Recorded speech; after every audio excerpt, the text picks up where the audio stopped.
Thanks for the bit of data there, Soldier of Fortune. Soldier of Fortune mentions the reverse repo chart. We're starting to see them finally coming down. I know Persephone, you've also been looking at this like constantly. Definitely appreciate you both for all of the data. You guys were mentioning the Cleveland Fed. When you were referencing the Cleveland Fed, were you talking about the GDP estimates, like GDP now estimates?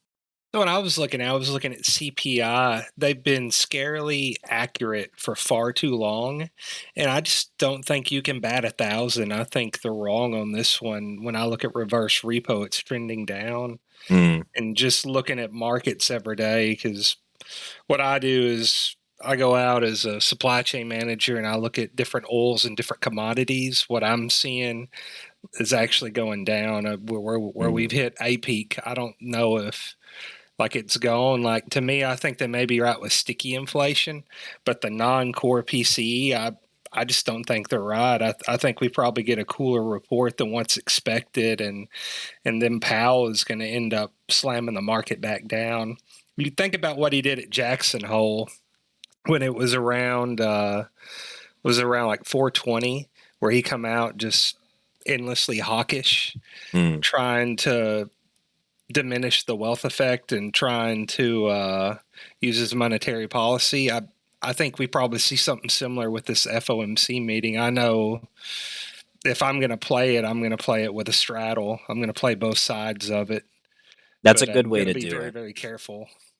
That's a good way to do it. Anytime there's a Fed speech coming, playing a straddle will almost always work out better than choosing the directional play because every single one that I've observed, especially Jackson Hole, there was a huge pump right as he was coming to the podium and it pushed the market up so much. And I remember thinking at the time like I kind of wish I had the calls already, but I know that this is just a false move by the market. Like this is either big speculation or shorts dumping and completely covering their position so that they can get out, get into a better position somewhere else. Like they're doing something else to prepare to push the market down because we knew what the message was going to be coming out of the Fed because inflation was still like peaking pretty severely then. I think Jackson Hole was like right around mid August. The market turned so hard after that.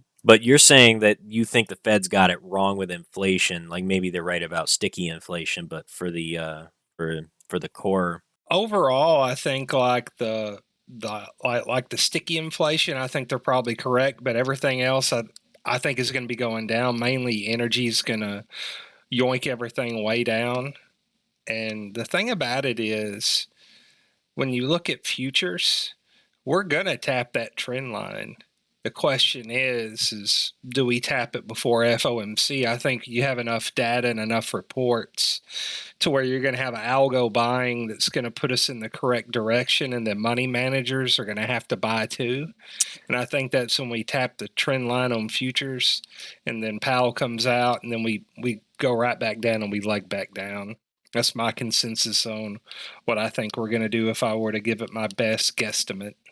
So even if inflation does come down, and I were to agree, and if I were to agree with that, the one thing that I know for a fact that people are not paying attention to right now is this ongoing situation with the Smart Rail Union. So this is a story that's not getting a lot of traction right now, but the Smart Rail Union is protesting the decision by the president to side with the Union Pacific Railroad not to offer additional sick leave and paid vacation time, in addition to the other benefits and pay increases that were being demanded by rail laborers unions.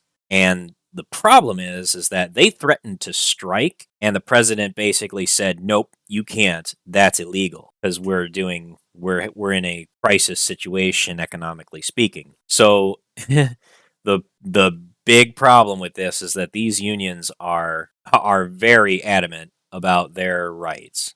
And I agree with their right to strike. Like they absolutely have their right to protest the conditions, the working conditions for their employers.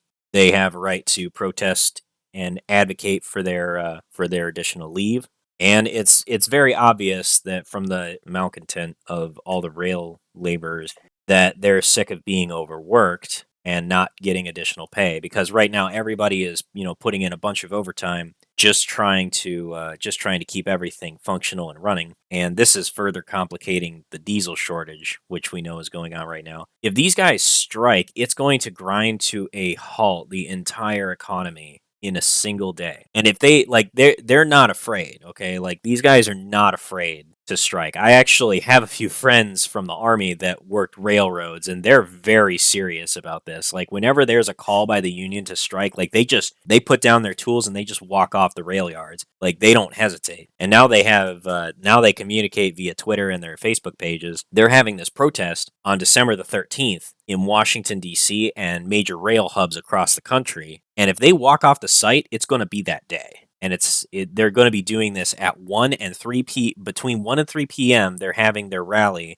in Washington. That's 1 to 3 p.m. market time. So right before market close, these guys are going to be having a rally during the height of market trading hours. And if they make the decision to walk off and stop working, and they call a strike, even if it's deemed an illegal strike, it will halt the economy instantly. Food and raw materials are going to stop moving, and everything's going to overnight become insanely expensive, because rails move more than 30% of the goods across this country. They're responsible for the largest bulk transportation in the entire nation.